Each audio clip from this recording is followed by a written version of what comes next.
मेरे पास आज टॉपिक तो बहुत सारे हैं, लेकिन चर्चा किस पर करूं, इस पर काफ़ी विचार विमर्श के बाद में एक टॉपिक निकल कर आया है। क्योंकि हालिया एग्ज़ाम जो 24 मई यूपीएससी ने कराया, तो उसमें उसने 3 से 4 क्वेश्चंस एथिक्स के पूछे। क्योंकि कहीं ना कहीं यूपीएससी जैसी संस्था को भी लगता है कि हमारे सिविल सर्वेंट्स में एथिक्स की कमी होती चली जा रही है। मॉरलिटी या कहें जितने भी मूल्य होते हैं या एथिक्स की जितनी भी चीज़ें होती हैं, उनकी कमी होती चली जा रही है, जिससे कि वो करप्शन की ओर अग्रसर हो रहे हैं हमारे सिविल सर्वेंट्स। तो यूपीएससी ने उस पर भी क्वेश्चन पूछा। तो हम आज करप्शन की बात करेंगे। क्या डेटा है भारत में करप्शन को लेकर के, तथा भारत आज कहाँ पर खड़ा है विश्व में। विश्व में भारत की रैंकिंग वर्तमान में 2026 में जो रिपोर्ट जारी हुई है 25 वाली, तो उसमें भारत की जो रैंकिंग है वो 91 है। और 2014, क्योंकि अक्सर हमारी जो वर्तमान गवर्नमेंट है वो 2014 से कंपैरिजन करती है ना, उस टाइम हमारी रैंक 85 थी। खैर उस समय भी बेटर नहीं थी ना, आज तो बड़ी ही दयनीय स्थिति है। तो हम बात करते हैं करप्शन की। करप्शन देखिए, करप्शन 2 लेवल का है। जैसे कि एक पॉलिटिकल में करप्शन, दूसरा ये सिविल सर्वेंट्स में करप्शन। राजनीतिक करप्शन की बात करते हैं, राजनेताओं की करप्शन की बात करते हैं, तो चुनावी फंडिंग वगैरह हो गई, बड़े कॉन्ट्रैक्ट्स हो गए, पॉलिसी इन्फ्लुएंस हो गए, ट्रांसफ़र पोस्टिंग हो गई। क्योंकि वो लोग ट्रांसफ़र पोस्टिंग का पैसा कैसे लेते हैं कि जैसे कि वो लोग सिफारिश करते हैं सीएम वगैरह से, तो उनका ट्रांसफ़र किसी अच्छे सिटीज़ में हो जाता है, जिससे सिविल सर्वेंट्स को दोनों की मतलब कि अच्छी गांठ में साठ गांठ हो जाती है, अच्छा करप्शन करते हैं। ठीक है, फिर ये होता है कमीशन नेटवर्क वगैरह, इससे करप्शन, ये पॉलिटिकल करप्शन की बात हो गई। इन क्षेत्रों से उनको करप्शन मिलता है। फिर अब बात करते हैं सिविल सर्वेंट्स को करप्शन कहाँ कहाँ से प्रोवाइड होता है। सिविल सर्वेंट्स को जैसे कि सबसे पहली चीज़ फाइल क्लियरेंस में। जैसे कोई फाइल, आप भी गए होंगे किसी ऑफिस में, तो बार बार वो आपको टहलाएंगे कि आज नहीं कल आना, कल नहीं परसों आना। यदि आप उनको कुछ आर्थिक मदद कर देते हैं, क्योंकि बहुत गरीब लोग हैं ना वो, तो उनको अगर आर्थिक मदद करते हैं तो वो आपकी फाइल या कहेंगे जो भी काम है, तो उसका तुरंत कोशिश करेंगे कि वो हल हो जाए। कोशिश करेंगे कि आपके सामने ही वो करवा दें, तुरंत फ़ोन करेंगे, कॉल करेंगे, जैसे कि आप उनकी मदद कुछ करते हैं आर्थिक रूप से। ठीक है। और दूसरी चीज़ हो गई, ये फाइलें क्लियरेंस में एक लेते हैं। दूसरा हो गया लाइसेंसिंग व्यवस्था में लेते हैं। वो तो सब कोई जानता है, कोई भी लाइसेंस हो, सपोज़ हथियार लाइसेंस हो या ठेका लाइसेंस हो, शराब खाना लाइसेंस हो, या कुछ भी कंपनी कॉन्ट्रैक्ट या खुलनी है कुछ भी उसका लाइसेंस हो, या एजेंसी लाइसेंस हो, कुछ भी लाइसेंस हो जितने सारे, तो इन पे करप्शन होता ही है। टैक्स सेटलमेंट में तो जानते ही हैं करप्शन के दायरे में कितने लोग आते हैं, लेकिन टैक्स जो इस टाइम पे भारत सरकार को मिलता है वो कितना % है। ये सब चीज़ें बात की बात है, क्योंकि मेरे पास टॉपिक बहुत हैं, मैं सबको नहीं कवर कर सकता ना एक साथ, मल्टी डायमेंशन। ठीक है। और फिर इसके बाद में टैक्स हो गया, फिर लैंड रिकॉर्ड्स हो गए। हाँ, लैंड रिकॉर्ड्स में भी बहुत करप्शन। आप सब कुछ छोड़िए, दिल्ली का डेडीए देखिए, ये इतना करप्शन है कि जितनी आपका शायद अगर आप मकान खरीद रहे हैं ना, जितनी मकान की कीमत नहीं होगी उससे ज़्यादा यहाँ पर मतलब कि रजिस्ट्री का अमाउंट है। ठीक है। तो ये सब है। फिर इसके बाद में प्रोक्योरमेंट का पैसा लेते हैं। इसके बाद में टेंडर मैनिपुलेशन का पैसा लेते हैं, क्योंकि टेंडर मैनिपुलेशन का भी आप लोग जानते होंगे, क्योंकि काफ़ी जागरूक लोग हैं। आप नेटवर्क पर, सोशल मीडिया पर कुछ भी कर सकते हैं। और हमने हालिया देखा कि जेनजी जैसे मूवमेंट भी हमने देखे। और हालिया एक, अरे मैं कल की बात बताऊं, कल 25 तारीख थी, 25 मई 2026। तो कल SSC GD शायद कोई एग्ज़ाम होता है, उसमें एग्ज़ाम था, SSC का ही होता है। तो उसमें क्या हुआ कि जहाँ जहाँ पे सेंटर थे, मैंने 4-6 सेंटर में वीडियो देखी, वो नकल करा रहे थे कुछ लोगों को। वो तो देखो काफ़ी सारी रॉकेट पकड़े गए हैं इतने सारे, लेकिन कुछ सुनवाई नहीं होती। पेपर पे लीक हो रहे हैं, कुछ सुनवाई नहीं होती। ये भी एक मुद्दा, उस पर भी बात थी, लेकिन मैंने नहीं की। तो आखिर ये उनकी जड़ है ना। यही लोग जब भ्रष्टाचारी हैं तो यही तो कराते हैं, यही पेपर लीक करते हैं। इस वजह से मैंने उन चीज़ों की बात नहीं की, क्योंकि जब यही करप्शन हैं, जो बनाने वाले ही हैं वही पहले ही बेच देते हैं। इसके बाद में राजनेता हैं, उनकी भी साठें गांठें हैं, हम पेपर दिलाएंगे तुम्हें, डायरेक्ट सीधा एंट्री होगी, फाइनल लिस्ट में नाम आ जाएगा, ये सब चीज़ें हैं। तो मैंने इन्हीं की बात करनी ज़्यादा उचित समझी, उनसे ज़्यादा अच्छा लगा। फिर हम बात कर रहे थे किस चीज़ की कि SSC-DD का एग्ज़ाम हुआ, जिन जिन सेंटरों पर एग्ज़ाम था, तो मैंने काफ़ी सारी वीडियो देखी। मेरा एक दोस्त भी बता रहा था जिस सेंटर पे गया था, वहाँ पे यार ऐसा वीडियो निकल कर के आया, लोगों ने देखा, बच्चों ने, कि उनको नकल हो रही। तो यार इतना गुस्सा हुए, इतने अग्रेसिव मूड पे आ गए सब बच्चे कि जितना भी वहाँ पे लैपटॉप था, कंप्यूटर था, जिसमें भी वो लोग एग्ज़ाम दे रहे थे ऑनलाइन मोड में, तो सभी को फोड़ डाला, तोड़ डाला। जितना भी वहाँ पर सामान था, कर्मचारियों को सबको मारा, सब वो लोग भाग गए। मतलब कि पूरे जितना भी सेंटर था ना, उसको तहस नहस कर दिया। अब इससे उस सेंटर वालों को भी औकात समझ में आएगी कि हम उन लोगों से मिल करके कितना करप्शन, भले कितना पैसा कमाए हैं, उससे ज़्यादा उनका नुकसान हो गया होगा, ये मैं अनुमान जहाँ तक लगा पा रहा हूँ। क्योंकि कंप्यूटर की कीमत वगैरह जितना भी उनका है, उससे ज़्यादा उतना नहीं वो करप्शन से शायद कमा पाए होंगे, वो एक बार में जनता ने वसूल लिया, स्टूडेंट्स ने। तो ये बेरोज़गारी का आलम तो आप देख ही रहे होंगे, प्लस में महंगाई जो दिन प्रतिदिन बढ़ती जा रही है, ये भी एक टॉपिक था, मैंने इस पर भी बात नहीं की, क्योंकि ये सभी चीज़ें कहाँ से रिलेट करती हैं आप लोग समझ रहे होंगे। तो क्योंकि हम धर्म के नाम पे, धर्म मंदिर के सामने बैठ करके चाय तो पूरे सब लोग पीते नहीं रहेंगे, इतनी भद्र गर्मी में। टेम्परेचर है तो इतना तेज़ है, आप लोग इसी कमरों में बैठ करके जो रणनीतियाँ बनाते हैं ना, कभी आकर उतर के देखिए, जो बुंदेलखंड का बांदा जिला डिस्ट्रिक्ट है, तो वहाँ पर देखिए दुनिया का सबसे ज़्यादा टेम्परेचर रिकॉर्ड किया जा रहा है पिछले 15 दिनों से। तो क्यों है, क्या वहाँ की सिचुएशंस है, भले वो बुंदेलखंड प्लेटू में है, लेकिन आप देखिए ना वहाँ पे कि कितनी, वहाँ पे मवेशियों की तो हत्या नहीं हो रही, वहाँ पे जनता को क्या परेशानियाँ हैं। कभी तो मैंने नहीं देखा कि वहाँ पर कोई सांसद उतर के ग्राउंड पे देख रहा है कि हमारी जनता को क्या परेशानियाँ हैं। वोट लेने के टाइम पे देखिए, वोट लेने के टाइम पे नेता जनता के चरणों में, फिर इसके बाद में 5 साल जनता नेता के चरणों में, यहाँ तक कि आपको मिलने नहीं दिया जाता, आप उनके गेट पर जाते हैं। ये सिचुएशंस होती हैं, जो फील करती है जनता, उससे पूछिए क्या होता है। ठीक है, मैं कुछ NCRB की रिपोर्ट वगैरह हैं, मैं उनका जिक्र करता हूँ, क्योंकि NCRB के बारे में भी आप लोग जानते होंगे। ये हमारे क्रिमिनल केसेस को, या कुछ भी केसेस होते हैं करप्शन से रिलेटेड, उनकी जानकारी पब्लिश करती है कि हमारे कितने करप्शन केसेस दर्ज किए गए। तो 2024 में एक आंकड़ा था कि महाराष्ट्र सबसे ऊंचे पायदान पर रहा करप्शन कम करने के मामले में, क्योंकि गरीब लोग हैं, प्रशासन में आ गए हैं, तो क्या किया जाए। और एक बात और करते हैं, IIT और IITM लोग ये क्यों ज़्यादा सेलेक्ट होते हैं, क्या उनको वहाँ पैसा कम पड़ रहा था, 1.5-2 करोड़ के पैकेज पे थे, आराम से पैसा तो मिल ही रहा था, तो आराम से अपना काम करते हैं, वहाँ पे पैसा मिल रहा था। और जो क्यों नौकरियाँ खा रहे हैं, जिनको ज़रूरत है, ज़रूरतमंद को मिले, वो काम अच्छा करेगा, क्यों आ रहे हैं, सब लोग जानते हैं एक न एक कारण। मैं ये नहीं कह रहा हूँ कि ये मेनली वही मुद्दा है, उनका और भी वहाँ पर कारण होते हैं, जो सिक्योरिटी नहीं रहती है, और प्रेस में उतना रुतबा नहीं रहता, औरत में मतलब उतनी सुविधाएं नहीं रहती हैं, ये सब चीज़ें रहती हैं। लेकिन कम से एक चीज़ तो ये भी है ना कि कहीं ना कहीं वहाँ पर उनको करप्शन से जितना पैसा वो वहाँ पर पूरी शायद 10 साल में कमा पाते, ये वहाँ से, ये यहाँ से एक मंथ में, या कहीं की एक फाइल के मैनिपुलेशन से कमा सकते हैं, है ना। ऐसा कोई अच्छा टेंडर हो, अभी हमने देखा कि यूपी में एक कोई थे हमारे गरीब व्यक्ति, तो वो पकड़े गए, तो पता कितनी रिश्वत मांग रहे थे, 700 करोड़ रिश्वत मांग रहे थे, तो भाई पकड़े गए, सस्पेंड मारे गए। तो यार क्यों अपनी छवि को ख़राब करते हो। हमारे जो थिंक टैंक है, आप ही लोग हैं, आप ही लोग रणनीतियाँ बनाते हैं, लेकिन मुझे ये नहीं समझ में आ रहा है आप लोग रणनीतियाँ कैसे बनाते हैं।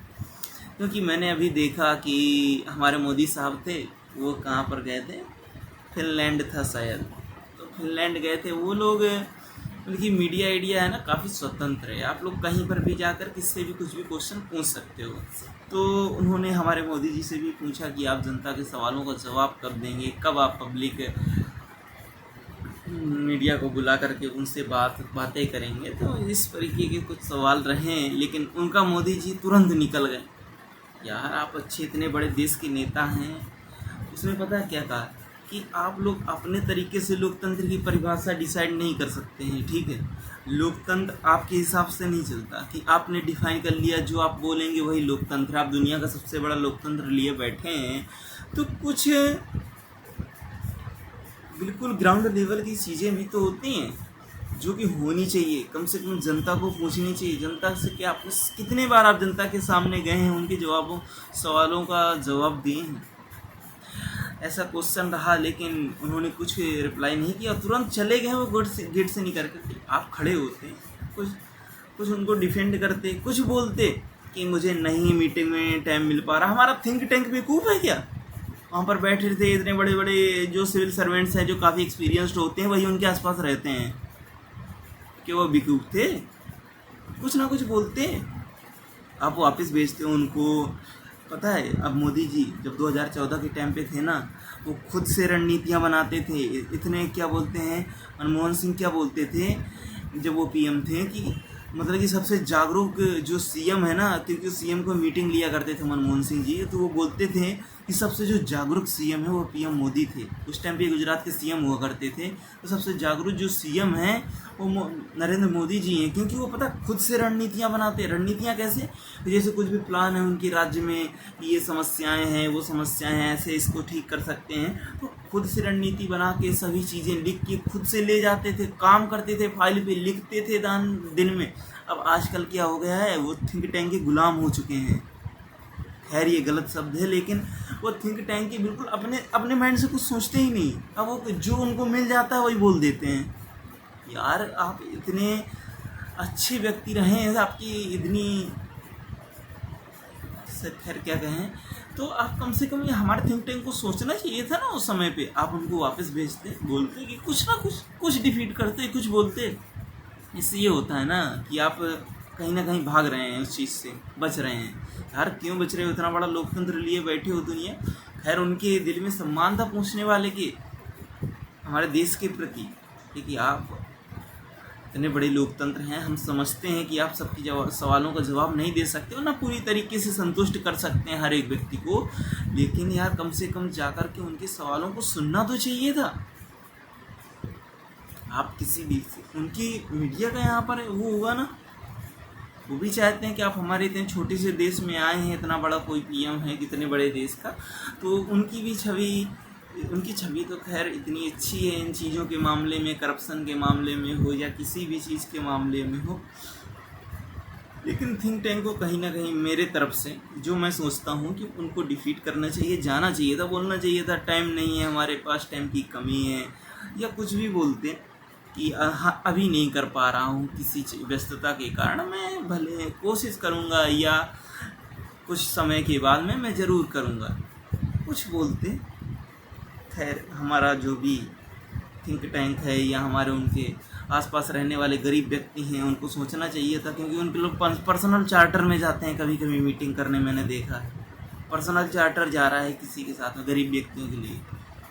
हाँ वो गरीब है ना, ठीक है यार, कुछ भी हो सकता है, हम लोग गरीब देश के लोग हैं। 53 करोड़ लोग 5 किलो राशन पे डिपेंड है इंडिया पे, जो कि लिखित डेटा है एजेंसियों का, उनका डेटा बता रहा हूँ। खैर सब डेटा की बात तो नहीं करेंगे, क्योंकि हम वास्तव में बहुत एक कल्चरल कंट्री हैं। और वहाँ पर पता है हमारे एक वो थे थिंक टैंक, फिर बाद में वो बोले कि हम सवालों का जवाब लेंगे, हम आपके सवालों का जवाब देंगे।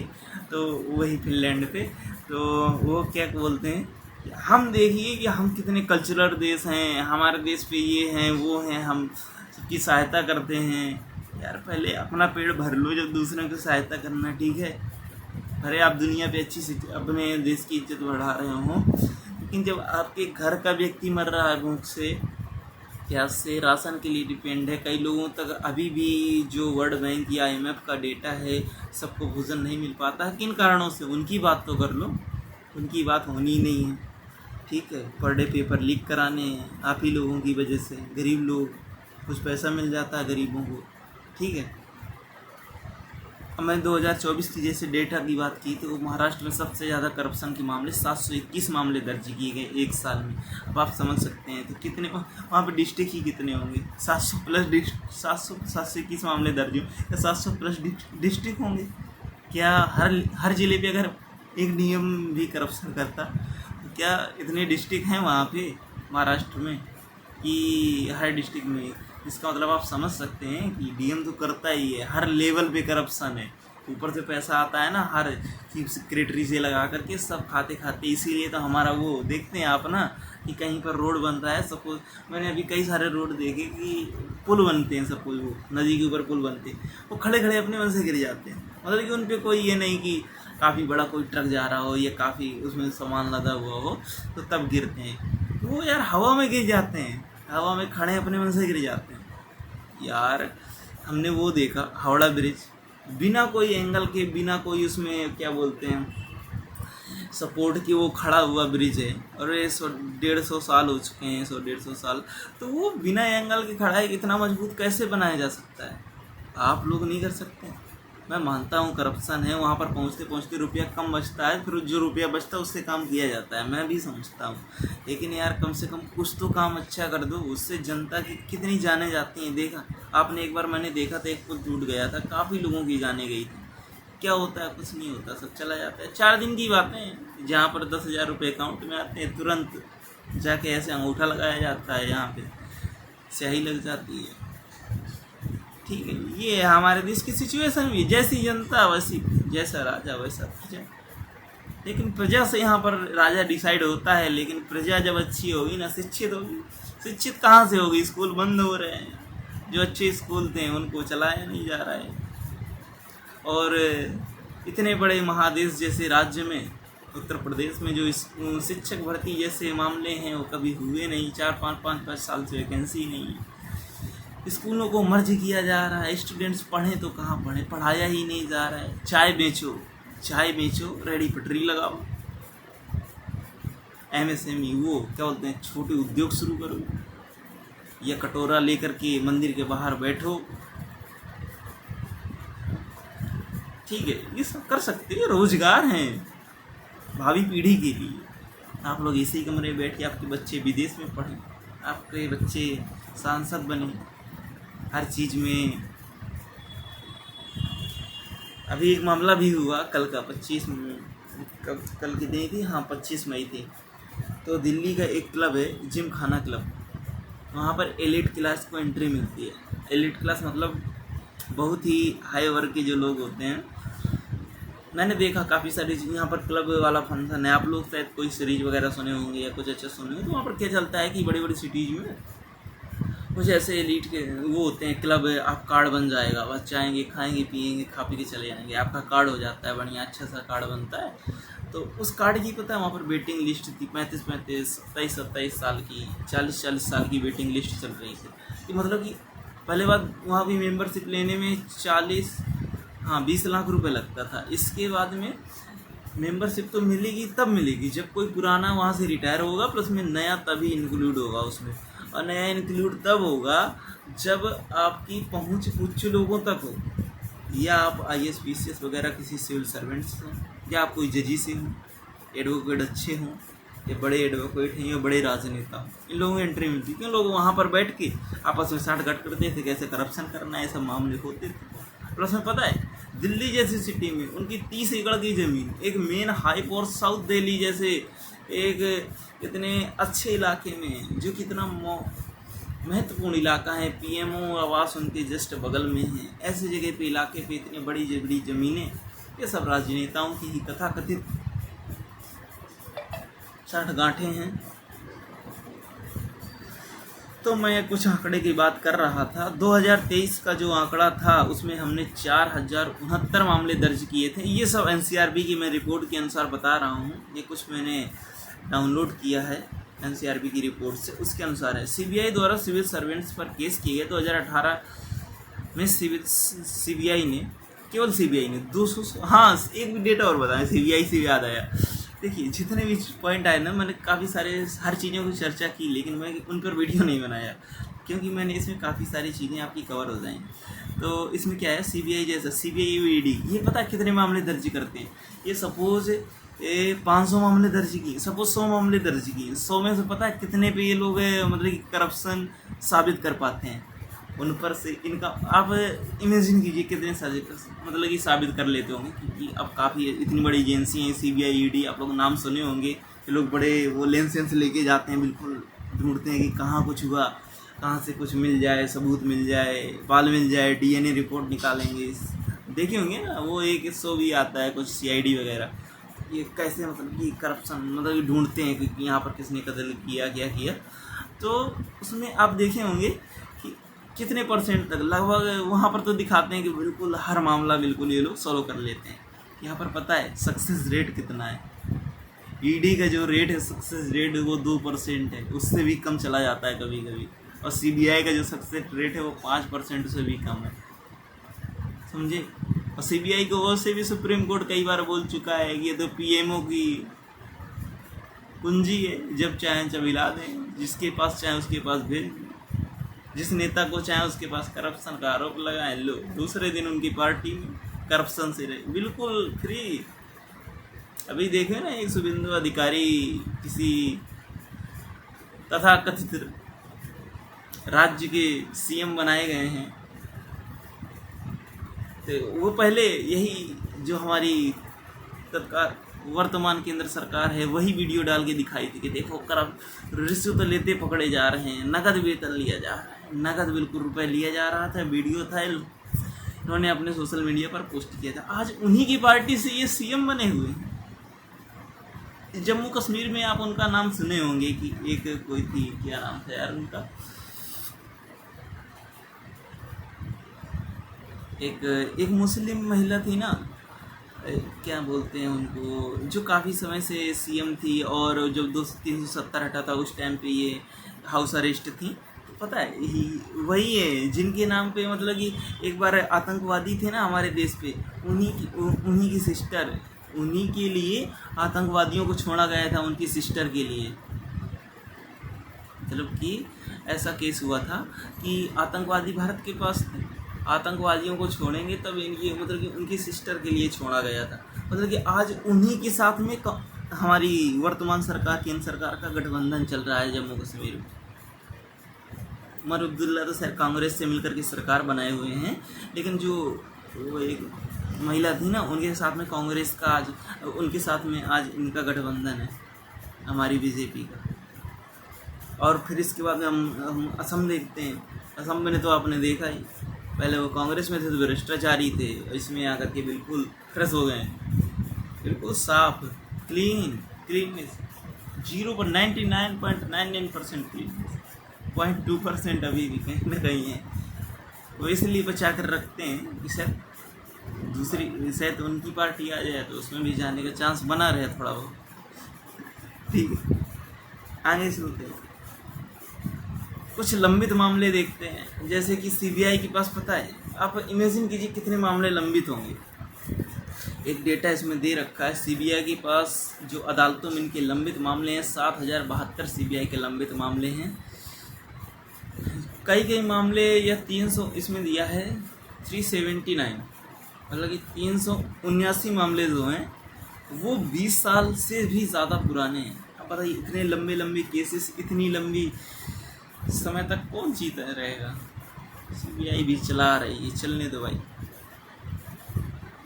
न्याय प्रक्रिया में भी क्या बोलते हैं, जुडिशरी सिस्टम में भी करप्शन कम नहीं है, नेपोटिज्म भी कम नहीं है। वहाँ पे देखते होंगे हमारे चंद्रचूड़ साहब थे, उनके पिताजी भी सीजीआई थे, वो खुद सीजीआई हो गए। सीजीआई होने के लिए तो आप वरीयता समझते हैं ना, क्या क्या होना चाहिए।